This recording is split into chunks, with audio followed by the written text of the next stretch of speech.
సముద్రంలో చిక్కుకున్న మత్స్యకారుల ఘటనపై మంత్రి అచ్చెన్నాయుడు ఆరా తీశారు. విశాఖ కలెక్టర్ ఎస్పీతో ఫోన్లో మాట్లాడి వివరాలు తెలుసుకున్నారు. యుద్ధ ప్రాతిపదికన గాలింపు చర్యలు చేపట్టాలని అధికారులను ఆదేశించారు. మత్స్యకారుల కుటుంబాలకు ప్రభుత్వం అండగా ఉంటుందని మంత్రి అచ్చెన్నాయుడు భరోసా ఇచ్చారు. వర్షాల్లో చేపల వేటకు వెళ్లొద్దని మత్స్యకారులకు సూచించారు మంత్రి.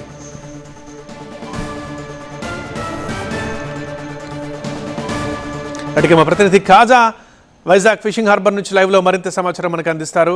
సో ఖాజా, వీళ్ళు ఎప్పుడు వెళ్ళారు, ప్రస్తుతం వీళ్ళకి సంబంధించిన ఆచూకీ ఏమైనా తెలిసిందా, రెస్క్యూ ఆపరేషన్ స్టార్ట్ అయిందా, వాళ్ళ కుటుంబ సభ్యులు ఏమంటున్నారు, వాళ్ళకి చివరిగా ఎప్పుడు కాల్ చేశారు, ఏం చెప్పారన్న విషయం గురించి?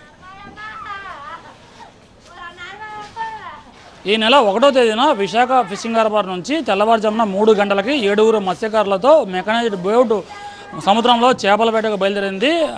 ఏపీ 83 నెంబర్ గల ఈ బోట్లో అందరూ కూడా చేపల వేటకు వెళ్ళిన తర్వాత కొంత కాలం పాటు అక్కడ చేపల వేట సాగించారు. ఆ తర్వాత అక్కడ ప్రతికూల వాతావరణం ఉండడంతో పాటు కొంతవరకు మత్స్యవేట జరగడంతో అక్కడ మత్స్యవేట తర్వాత కొంత పరిస్థితులు అనుకూలించకపోవడంతో వారు అక్కడి నుంచి రిటర్న్ అవ్వాలని అనుకున్నారు. ఇదే క్రమంలో నిన్న మధ్యాహ్నం 3:30 గంటల సమయంలో కుటుంబ సభ్యులకు కాల్ చేశారు. తాము వెనక్కి తిరిగి వచ్చేస్తున్నామని చెప్పారు. అయితే అలాగే అని చెప్పి మరి కాసేపట్లోనే వారంతా కూడా తిరిగి వెనక్కి వచ్చేస్తున్నాం అనుకున్నారు. లోపే వీరంతా కూడా వారి జాడ తెలియకపోయేసరికి కుటుంబాలన్నీ కూడా తీవ్ర ఆందోళన వ్యక్తం చేస్తున్నాయి. గడ్డలు గడిచాయి. నిన్న సాయంత్రం కూడా అయింది. ఆ తర్వాత రాత్రి వరకు కూడా చేరుకోలేదు. ఈరోజు ఉదయం నుంచి కూడా వీరంతా కూడా ఫిషింగ్ హార్బర్కు చేరుకొని తీవ్ర ఆవేదనలో మునిగిపోయారు.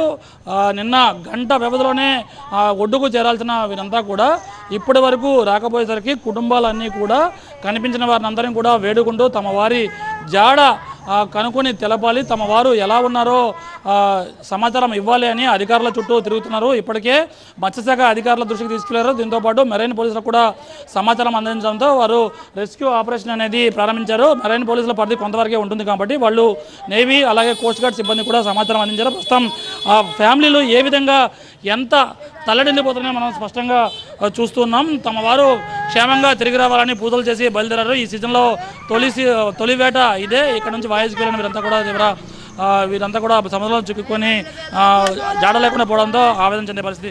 ఎవరమ్మా మీ వాళ్ళు? పేర్లు? ఎప్పుడు వెళ్ళారు? 1వ తేదీ నెల వచ్చేద్దానన్నారు 3 గంటలకి. 3 గంటలు నా మేనాలు నాకు ఫోన్ చేశాడు వచ్చేస్తున్నారా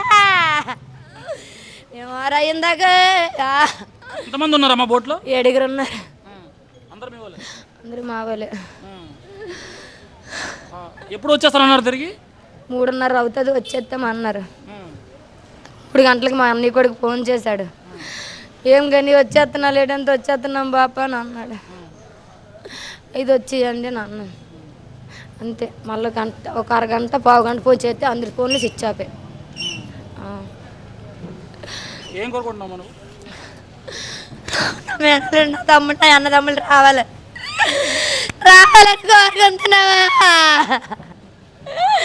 రావాలి. మాకు పేరు లేదా? మాకు పేరే రాలేదమ్మా. సో రెక్కడితే కానీ డొక్కడని ఈ కుటుంబాలు ఒక్కొక్కరు తలదడిపోతున్నాయి. ఎవరమ్మా మీ వాళ్ళు ఎవరున్నారు దాంట్లో? ఆయన సార్, మా ఆయన నేను ఫోన్ చేశాడు వచ్చేస్తున్నాను. సరే అయితే వచ్చి అన్నాను సార్. మళ్ళీ నేను రిటర్న్ అరగంట తర్వాత ఫోన్ చేస్తే స్విచ్ ఆఫ్ అని వస్తుంది సార్. అప్పటి నుంచి ఇప్పటి వరకు రాలేదు. ఎప్పుడు బయలుదేరారు ఇంటి నుంచి వాళ్ళు? వాళ్ళు బుధవారం నైట్ బయలుదేరారు సార్. వాళ్ళు ఇప్పటికొచ్చి రాలేదు ఇంటికి. వేటకెళ్తే ఎన్ని రోజుల పాటు ఉంటారమ్మా? అంటే వాళ్ళు ఫోన్ చేస్తారు సార్, అయిపోయింది వచ్చేస్తున్నామని ఫోన్ చేస్తారు. 2 రోజులని ఉండదు అక్కడ ఏట అయ్యే బట్టి. వచ్చేస్తున్నామని ఫోన్ చేశారు సార్. 3:30కి వచ్చేస్తామని అన్నారు. ఇప్పటికి వచ్చి రాలేదు. అంటే నిన్న 3:30 కల్లా చేరుకోవాలి ఇక్కడికి? చేరుకోవాలి. మీకు ఎన్ని గంటలకు కాల్ చేశారు? మాకు కరెక్ట్గా 2:30కి ఫోన్ చేశాడు సార్. వచ్చేస్తున్నాము, జర్నీ వచ్చేస్తున్నాము అని అన్నారు. ఇంకా రాలేదు సార్. అంటే 2:30 కాల్ చేస్తారు, 3:30కి వచ్చేస్తామంటే దగ్గరలోనే ఎక్కడో ఉండుంటారు.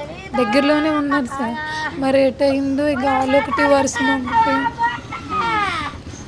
ఏటైంది. ఎవరెవరు ఉన్నారమ్మా దాంట్లో మీ బంధువులు? మా ఆయన సార్, మా నాన్న, మా మామయ్య వాళ్ళిద్దరు, మా బావ, ఇంకో మా అన్నయ్య, అందరూ మా దగ్గర ఉన్నారు సార్. అంటే వేట అయిపోయిందని చెప్పారా లేకపోతే సముద్రం బాగాలేదు వచ్చేస్తున్నామని చెప్పారు? సముద్రం బాగాలేదు అదొకటి వచ్చేస్తామని చెప్పేసి వెళ్ళారు సార్. ఎక్కువ వయసు వేసుకొని వెళ్ళలేదు. 2 కాన్లు వేసేసుకొని వెళ్ళారు. వచ్చేద్దామని చెప్పారు. చెప్పండి మీరు ఏం కోరుకుంటున్నారు? క్షేమంగా రావాలి సార్. మేమిద్దరు చిన్నపిల్లలతో ఉన్నాను. నన్ను ఎవరు చూస్తారు?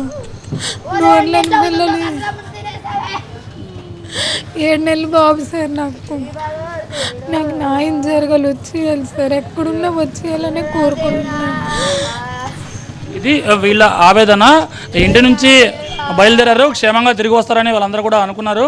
ఇంతలోనే వాళ్ళు తిరిగి వచ్చేస్తామని చెప్పినప్పటికీ గంటలు గడిచినా సరే వాళ్ళ జాడ లేదు, క్షేమంగా చేరుకోలేదు. దీంతో వాళ్ళు సముద్రంలో ఏమయ్యారో అనే ఆందోళన, ఆవేదన వీళ్ళు కలవరపాటుకు గురిచేస్తుంది. ఇప్పటికే ప్రభుత్వం స్పందించింది, మంత్రి అచ్చెన్నాయుడు కూడా స్పందించి సెర్చ్ ఆపరేషన్ వేగవంతం చేయాలని సూచించారు. మరోవైపు ఐఎండీ అధికారులు కూడా సూచిస్తున్నారు. సముద్రం అల్లకల్లోలంగా ఉంది కాబట్టి అల్పపీడనం కారణంగా ఎవరు మత్స్యకారులు వేటకు వెళ్ళదని సూచనలు జారీ చేసిన సమయంలో మత్స్యకారులు అందరూ అప్రమత్తంగా ఉండాల్సిన అవసరం ఎంతైనా ఉంది. అయితే ఈ సెర్చ్ ఆపరేషన్ అయితే ఇంకా కొనసాగుతుంది, ఇంకా జాడ తెలియాల్సి ఉంది.